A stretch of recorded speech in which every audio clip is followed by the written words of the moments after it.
우리 모두는 언젠가 반드시 죽게 됩니다. 죽음을 거부한다고 죽지 않는 것도 아니고요. 피할 수 있는 것도 아닙니다. 어느 누구도 예외가 없습니다. 성도 여러분, 만약에 우리가 이제 곧 세상을 떠나게 된다면 여러분, 남아있는 자들에게 어떤 마지막 메시지를 남기고 떠나시겠습니까?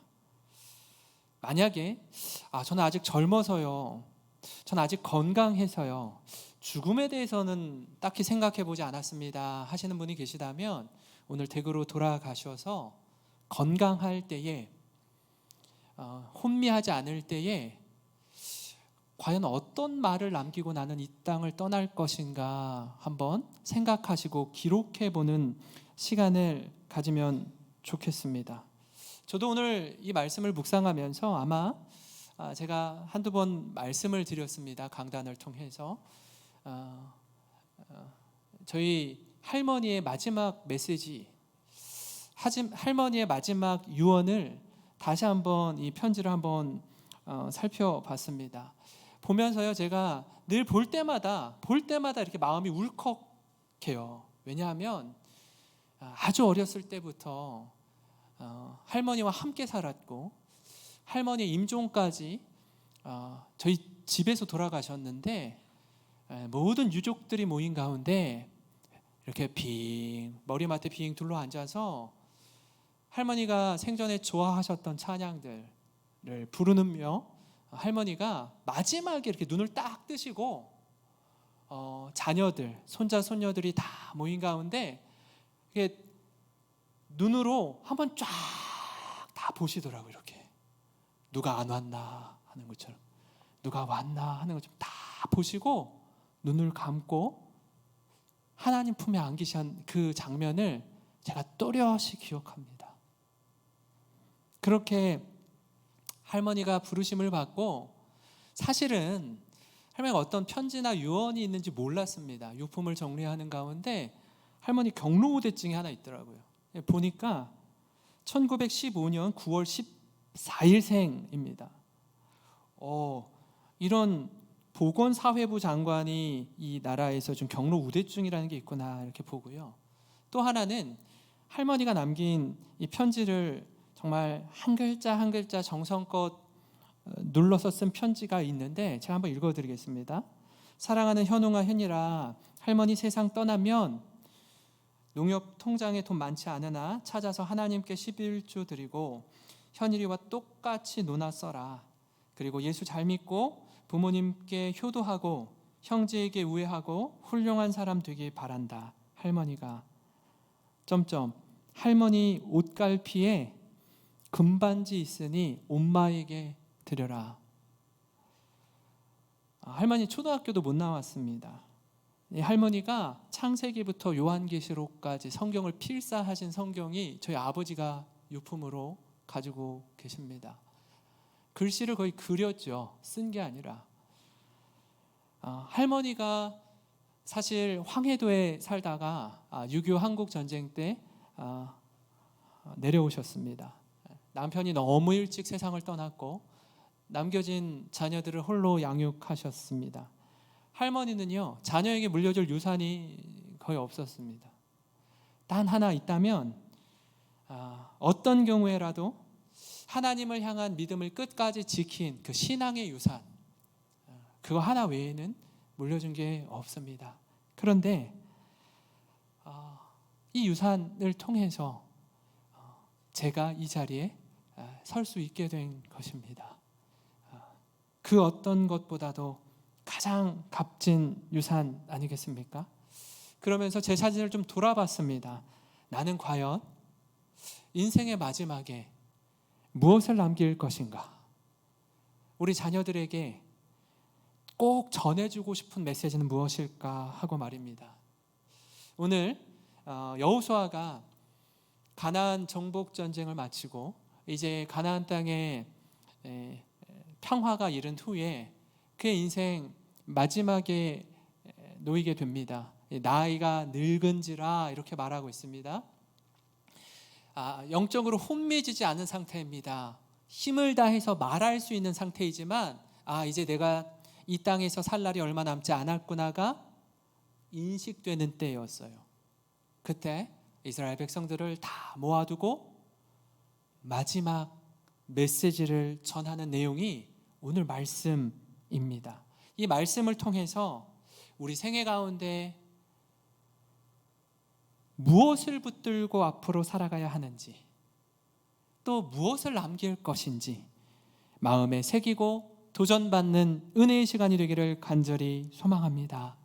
우리가 지난 시간 함께 말씀 나눈 것처럼 여호수아는 모세라는 구약시대 최고의 지도자, 이 모세의 바통을 이어받아서 가나안 땅으로 들어왔습니다. 자신이 감당해야 될 사명을 다 마쳤습니다. 사명자는 죽지 않습니다. 모든 사명이 완수되기까지 하나님 그 인생에게 호흡을 주십니다. 이 리더십을 계승한 여호수아, 거룩한 부담과 두려움이 있었지만 하나님의 부르심 가운데 주님 뭐라 말씀하시죠? 강하고 담대하라. 두려워하지 말며 놀라지 말라. 내가 너와 함께 할 것이다. 이 약속의 말씀을 붙들고 오늘에 이르기까지 최선을 다해 믿음의 경주를 다 완수했습니다. 오늘 말씀 1절입니다.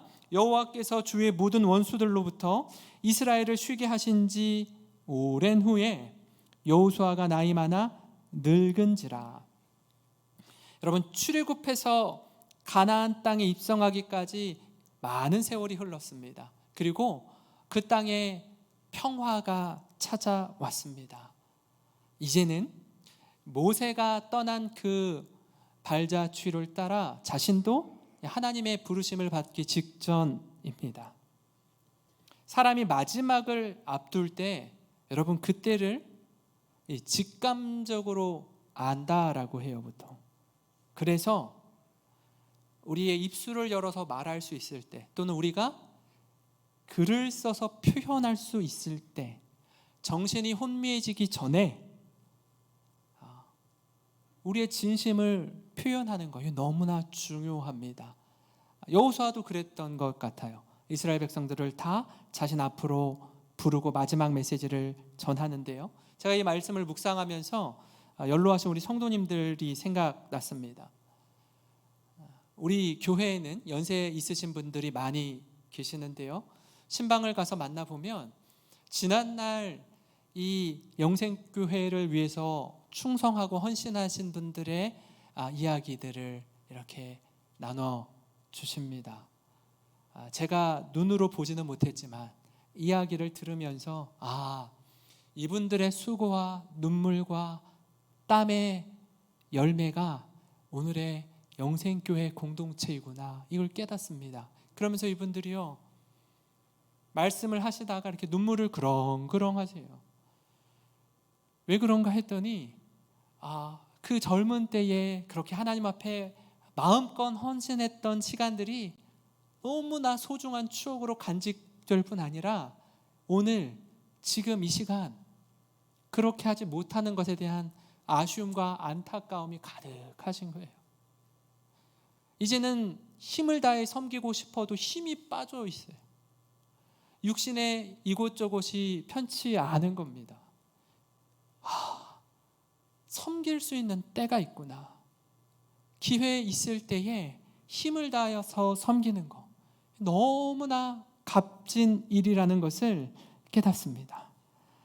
사랑하는 성도 여러분, 오늘 우리가 여호수아가 이스라엘 백성에게 주시는 이 마지막 메시지를 통해서 오늘 우리에게 주어진 이 시간, 이 물질, 이 건강 허락되는 때에 하나님 앞에 마음껏 쓰임받는 저와 여러분이 되기를 간절히 소망합니다. 이 여호수아의 마지막 메시지를 통해서 우리가 새겨야 할 말씀 세 가지를 좀 같이 나누고자 하는데요, 그 첫 번째는 여호와의 말씀에 순종하라는 겁니다.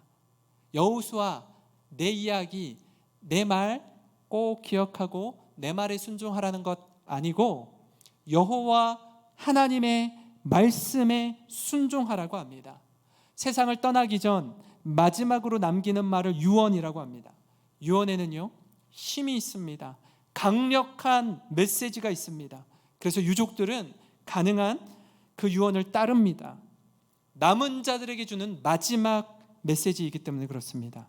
이처럼 여호수아가 오늘 남은 자들에게 이런 메시지를 전합니다. 6절에 그러므로 너희는 크게 힘써 모세 율법책에 기록된 것을 다 지켜 행하라. 그것을 떠나 우로나 좌로나 치우치지 말라.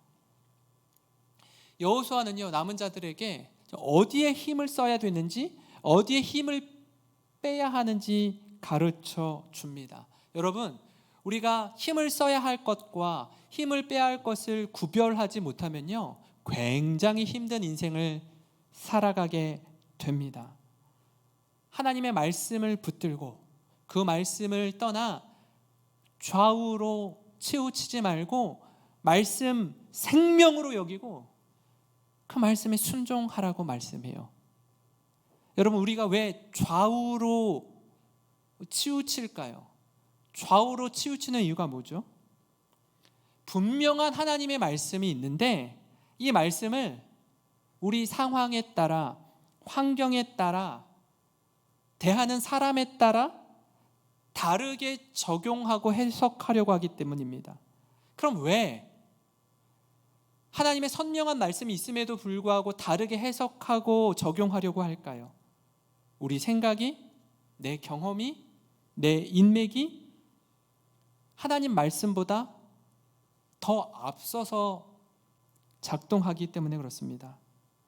그래서 말씀을 제쳐놓고 자꾸 말씀 가운데 예외를 두는 거예요. 예외를. 그렇게 예외를 두면서 우리의 신앙이 흔들거립니다. 넘어지고 자빠지고 실패하고, 그러면서도 왜 이렇게 어려운 일이 내게 발생하는지 깨닫지 못해요. 뭐가 잘못됐는지, 어디가 문제인지 말씀 붙들지 않고 자꾸 곁눈질 하다가 위기를 맞이한 것인데 그걸 깨닫지 못하는 겁니다. 오늘요, 여호수아는 우리에게 이렇게 도전합니다. 하나님의 말씀이 생명의 말씀이요, 우리를 살리는 말씀이요, 복이 되는 말씀임을 깨달아 말씀대로 살아가라고 합니다. 저희 할머니가 주신 그 마지막 편지에 이런 대목이 있습니다. 사랑하는 현웅아 현이라, 예수 잘 믿고 부모님께 효도하고 형제에게 우애하고 훌륭한 사람 되길 바란다. 저와 제 동생에게 주는 선명한 메시지 아닙니까? 뭐 하라고요? 예수 잘 믿어야 한다. 내 손자들아, 너희 예수 정말 잘 믿어야 돼. 가장 먼저 이 예수 잘 믿는 사람 되라는 이 말씀, 여러분 이거 붙들기 원합니다. 사랑하는 성도 여러분, 하나님의 말씀 평생에 가장 가까운 곳에 두고 이 말씀 따라 살 때 순종의 충만한 은혜를 누리고 복을 누리는 우리 모든 성도 되시기를 주님의 이름으로 축원합니다. 그런가 하면요, 여호수아의 마지막 메시지를 통해 새겨야 할 말씀 그 두 번째는 우상을 버리고 여호와를 사랑하라는 거예요. 내 안에 있는 우상, 하나님을 사랑한다고 입술로 고백합니다. 그러면서도 내 마음속 깊은 곳에 하나님보다 더 사랑하는 그 어떤 것, 그게 무엇이든 우리에게 우상이라는 겁니다. 여호수아는 이스라엘에게 이 모든 걸 다 버리고 다 내려놓고 여호와를 가까이 하라고 힘을 다해 메시지를 전합니다. 7절과 8절을 보시면요, 너희 중에 남아있는 이 민족들 중에 들어가지 말라. 그들의 신들의 이름을 부르지 말라. 그것들을 가리켜 맹세하지 말라. 또 그것을 섬겨서 그것들에게 절하지 말라.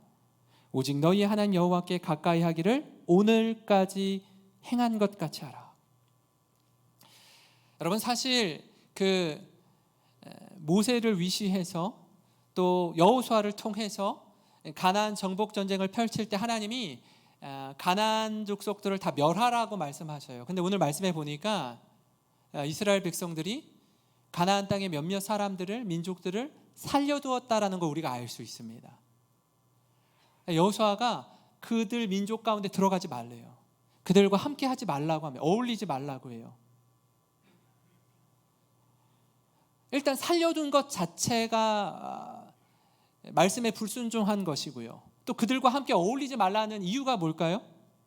그들과 함께 어울리면서 그들이 섬기는 우상들을 너희가 섬기게 될까 염려한다라는 거예요. 근데 제가 말씀 묵상하면서 그런 생각이 들더라고요. 아니, 지금 정복한 나라의 백성이 정복당한 나라의 백성의 신과 대결해서 이긴 거 아니에요, 지금 하나님이. 그러면 저들이 하나님을 섬기는 게 더 자연스럽지 않습니까? 이들이 승리한 민족이 우리가 믿는 하나님이 유일한 신입니다 라고 복음을 전할 때 저들을 믿고 따르는 게 더 자연스럽지 않아요? 근데 왜 하나님은 여호수아를 통해서 이스라엘 백성들에게 저들과 함께 어울리지 말라고, 너희가 저들이 믿는 신을 섬기게 될까 염려한다, 좀 어디가 좀 맥락이 맞지 않는 것 같지 않습니까? 선한 영향을 끼쳐서 회개하고 저들이 돌아오면 더 좋은 거 아니냐고요. 근데 안타깝게도 인간은 악한 영향을 더 잘 받는 겁니다. 왜냐하면 가나안 족속이 섬기던 신이요, 풍요와 다산의 신이었고 우리 눈에 보이는 것들로 현혹하는 우상들이었기 때문입니다. 여러분, 그 이전에 곡성이라는 영화가 있었어요. 곡성. 몇 가지 주요한 그 명대사들이 있는데 그 중에 하나가 뭐냐면 현혹되지 마소. 현혹되지 마소. 그 말이었어요. 그러니까 가나안의 신이 지금 당장 나의 필요를 다 채워줄 수 있을 것 같고 내가 원하는 대로 살게 해주고 우리를 드러나게 하고 과시하게 하는데 아주 최적화된 신이기 때문입니다. 마치 지금 우리가 살고 있는 세상이 추구하는 모습과도 같아요. 물질 만능주의 시대를 살면서 우리가 추구하는 가치가 다 돈에 맞춰져 있지 않습니까? 이런 많은 사람들이 로또 1등 당첨된 후에 한 5년, 10년 지나서 이분들이 어떻게 살고 있는지 이렇게 취재한 적이 있어요. 열의 9은 로또 되기 이전보다 더 어렵고 힘든 삶을 삽니다. 가정이 깨어진 것도 있고요. 더 고생하고 힘들게 살아요. 그게 주는 메시지가 뭐죠? 갑작스럽게 우리에게 주어진 땀을 흘리지 않고 얻은 돈을 뭐라 그러죠? 불로소득. 그러니까 노동하지 않고 얻은 소득. 그 불로소득이 우리에게 유익을 주지 않는다라는 메시지 아닙니까? 근데 우리는 어떻게 생각하죠? 하나님 그래도요. 그래도 한번 로또 1등 당첨되게 해주시고 망하든지 말든지 그거는 나중 일이고 한번 좀 그렇게 좀 내게 이런 놀라운 일이 좀 일어났으면 좋겠어요. 그래도요 하는 마음이 우리한테 있지 않습니까? 망해도 좋으니 한번 좀 1등 좀 당첨되게 해주세요.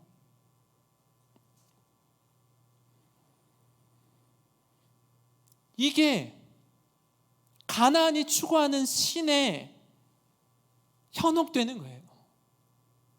그러니 너희가 지금까지 그래왔던 것처럼 여호와 하나님을 가까이 하기를 오늘까지 한 것처럼 하라고, 넘어지지 말라고 말하는 겁니다. 여러분, 누구를 가까이 하느냐에 따라 그 사람이 달라집니다.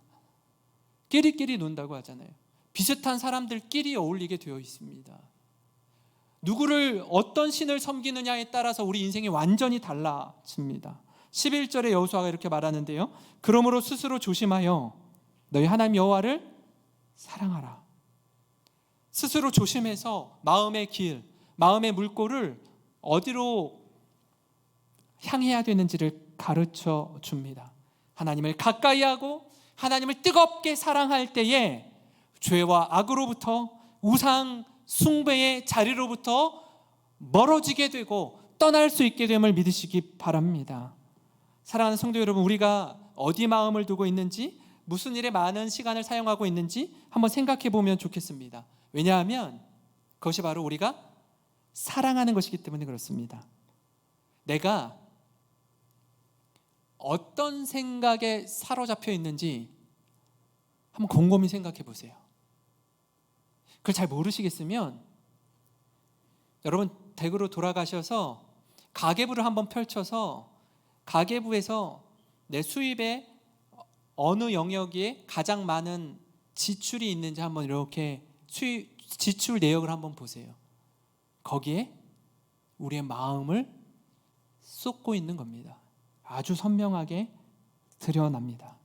성도 여러분, 여호수아가 자신의 인생 마지막에 남기는 말씀, 우상을 버리고 여호와를 사랑하는 말씀에 순종하는 모든 성도 되시기를 주님의 이름으로 축원합니다. 그런가 하면 여호수아의 마지막 메시지를 통해 깨닫는 세 번째 말씀은 가나안의 멸망을 반면 교사 삼으라는 겁니다. 가나안에 살고 있던 족속이 왜 이스라엘에 의해서 멸망당했습니까? 사실 이스라엘은요, 유목민족이어서 이렇게 40년 동안 지금 광야 생활 가운데 있는 유목민족이에요. 본인들이 훨씬 더 강력한 무기와 건강한 신체와 힘을 가지고 있었습니다. 질 수가 없어요. 이스라엘이라는 민족에 질 수가 없습니다. 근데 졌어요. 왜요? 하나님이 이스라엘을 통해서 가나안을 심판하셨기 때문입니다. 왜 심판하셨죠? 왜요? 가나안 족속들이 여호와를 떠나서 우상을 섬겼기 때문입니다. 저들의 죄로 인한 것이었습니다. 가나안 전쟁을 통해 누구보다도 이스라엘 백성들이 가나안 족속들이 왜 멸망당했는지 잘 알고 있어요. 하나님 아닌 다른 것들을 섬긴 죄로 인해서 심판을 받는구나. 이렇게 연약하고 초라한 우리를 통해서 하나님이 심판하셨구나. 우리는 그저 심판의 도구로 사용된 것일 뿐이구나. 누구보다 이스라엘 백성들이 잘 알고 있습니다. 그런데 그렇게 뼛속 깊이 이 사실에 대해서 잘 알고 있는 백성들이 여호와를 떠나 우상을 섬기게 된다면 어떤 일이 일어날까요? 오늘 성경은 이렇게 말합니다. 12절 13절에 너희가 만일 돌아서서 너희 중에 남아있는 이 민족들을 가까이 하여 더불어 혼인하며 서로 왕래하면 확실히 알라. 너희 하나님 여호와께서 이 민족들을 너희 목전에서 다시는 쫓아내지 아니하시리니 그들이 너희에게 올무가 되며 덫이 되며 너희 옆구리에 채찍이 되며 너희의 눈에 가시가 되어서 너희가 마침내 너희 하나님 여호와께서 너희에게 주신 이 아름다운 땅에서 멸하리라.